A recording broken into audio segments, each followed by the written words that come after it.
Salut mes camarades, c'est le Doc, j'espère que vous allez bien. Bienvenue pour cette deuxième partie de la critique analyse du chapitre 870 avec les mini-théories du Doc. Oui, maintenant je vais l'appeler comme ça, je vais pas me faire chier à parler de Shirley ou parler de quelqu'un d'autre. C'est moi qui fais les mini-théories, donc ça sera les mini-théories du Doc. On va reprendre déjà un petit récapitulatif de ce que j'ai fait la semaine dernière par rapport à ce qui est pour moi cette fin d'arc. On arrive ici dans le dernier tome, le tome 87 qui a débuté au chapitre dernier qui était le chapitre 869 et on sait que les chapitres font entre 10 et 11 chapitres, donc il devrait rester grosso merdo avec les pauses. Là encore devant nous 12 à 13 semaines, ce qui nous amène un petit peu vers 3 mois. Donc c'est sûr et certain qu'on arrive sur la fin de cet arc ici. Maintenant, concrètement, est-ce qu'on va pouvoir avoir des combats qui vont arriver dans tous les sens? C'est-à-dire, est-ce qu'on va pouvoir avoir des duels entre chaque personne? Faire ça en seulement 9 chapitres, c'est absolument impossible. Donc, voir la chute de Big Mom dans cet arc est pour moi absolument impossible. Enfin impossible.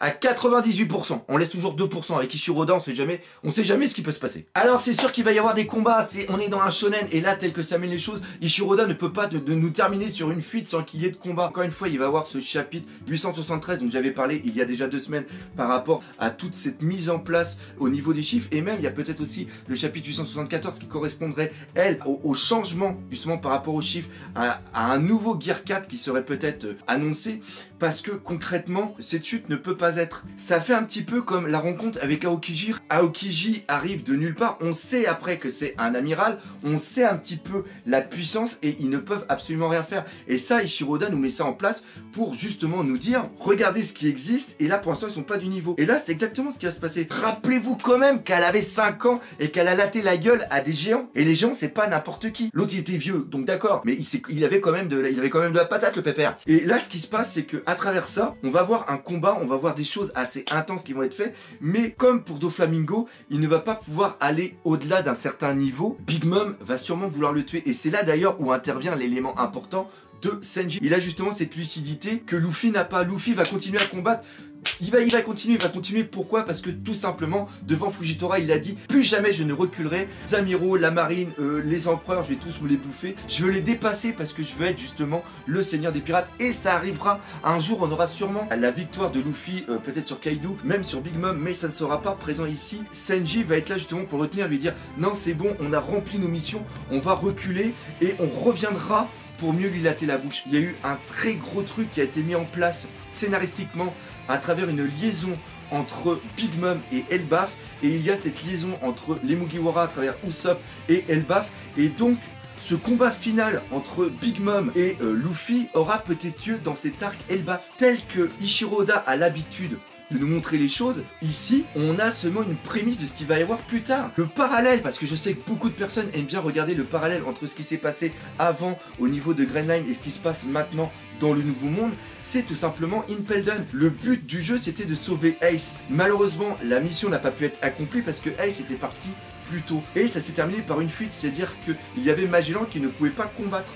Donc ils sont partis. Et là c'est exactement la même chose. Le but c'était de sauver Sanji et d'avoir copie des poneglyphes et du road poneglyph. Donc ils peuvent partir pour latter la gueule plus tard. One Piece n'est pas un shonen où chaque arc se termine par un power-up et une victoire du héros. Par contre, si on fait encore ce parallèle entre Impel Down et ce qui se passe sur Toadland, il y a ce sacrifice. Ce sacrifice, il y en a beaucoup qui pensent qu'il va être fait pour Jinbei. Pour moi, la personne qui va vraiment faire ce sacrifice et qui a un intérêt, parce qu'un sacrifice doit avoir un but scénaristique. Le sacrifice qu'il va y avoir, c'est Pedro. Pourquoi? Parce qu'il n'a pas de lien vraiment avec les Mugiwara, alors que la mort de Jinbei sera un énorme trauma par rapport à Luffy. Depuis son retour, Luffy dit « Je ne perdrai plus personne ». Et donc s'il perd Jinbei, c'est qu'il a échoué dans sa quête, donc ça veut dire qu'il n'est pas au niveau et c'est pas ce que Ishiroda veut nous montrer. Pedro sait qu'il est mort. Il a déjà perdu 50 temps de sa vie et il va crever dans les quelques années qui restent et peut-être même les quelques mois.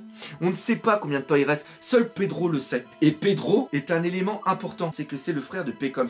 Pecoms est encore lié à Big Mom, il a encore cette relation avec Big Mom. S'il arrive à se délivrer, parce que Pecoms encore une fois lui aussi il doit servir à quelque chose, s'il arrive à se délivrer, il sait qu'il y a du problème en haut de la tour et qu'il voit Big Mom tuer son frère qui se sacrifie pour les Mugiwara, Pecoms à travers ça quittera l'équipage de Big Mom et s'alliera aux Mugiwara. Et il deviendra cet élément important en tant que commandant lieutenant des Minks qui vont faire partie de la flotte des Mugiwara. Et là, avec ça, d'un point de vue narration, tout se tient.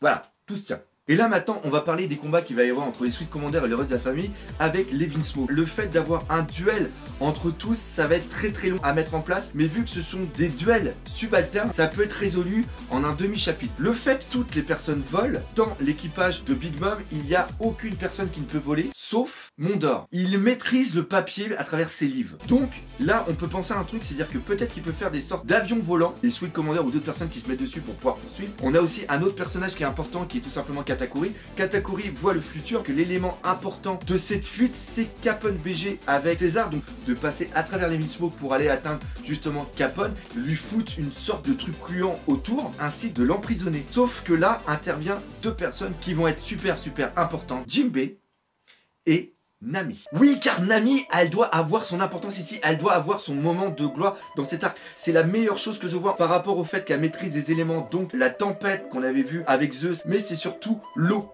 Enfin, quand je dis l'eau, je parle pas de lui, hein. L'eau, le liquide. On sait que le point faible justement de Katakuri, c'est l'eau. Donc ce qui va se passer, c'est que Jinbei va pouvoir faire des attaques avec justement cet élément. Et en plus, on sait que Nami arrive très bien à maîtriser les éléments. Donc si elle arrive à faire une putain de tempête, que ce soit avec Zeus ou que ce soit en créant justement ces nuages, elle peut recouvrir les personnes d'eau et justement empêcher Katakuri de pouvoir emprisonner Capone. Et voilà, encore une fois, c'est un rôle de support, mais c'est un rôle qui est quand même important. Et la dernière mini théorie que j'aurai pour cette vidéo, c'est tout simplement une personne qu'on ne voit plus et qu'on a eu un mini écho, je crois, dans le chapitre dernier, c'est tout simplement Pudding. Pudding fait partie de cette tribu des trois yeux et a aussi le pouvoir de la mémoire. On a vu qu'elle ressentait quelque chose, vu qu'on n'avait pas vu ses yeux et comme les yeux, c'est le reflet de l'âme, en plus elle était jalouse, il y a quand même une relation qui s'est créée avec Senji. On peut imaginer que sur plusieurs chapitres, il y ait des combats, que les Mugiwara et les Vinsmoke soient vraiment près de la mort, et comme on veut pas qu'il y ait quelque chose d'extérieur qui intervienne, comme par exemple Shanks, comme ça a été le cas au niveau de Marineford, tout peut être résolu avec Pudding. Senji est peut-être à deux doigts de crever, et là, ça fout en colère Pudding, et Pudding avec son pouvoir des trois yeux, avec son pouvoir de la mémoire, gueule et arrive à faire une sorte de paralysie générale, une sorte d'amnésie qu'elle arrive à figer. Et ça pourrait avoir aussi un deuxième écho, c'est-à-dire que par ce pouvoir qu'elle n'arriverait pas trop à contrôler, qu'elle arriverait à débloquer involontairement le souvenir de Big Mom sur le fait que c'est elle qui ait mangé Mother. Et ça serait absolument fou, parce que ça apporterait une autre dimension au personnage de Big Mom. Et ça serait vraiment, mais alors, vraiment excellent.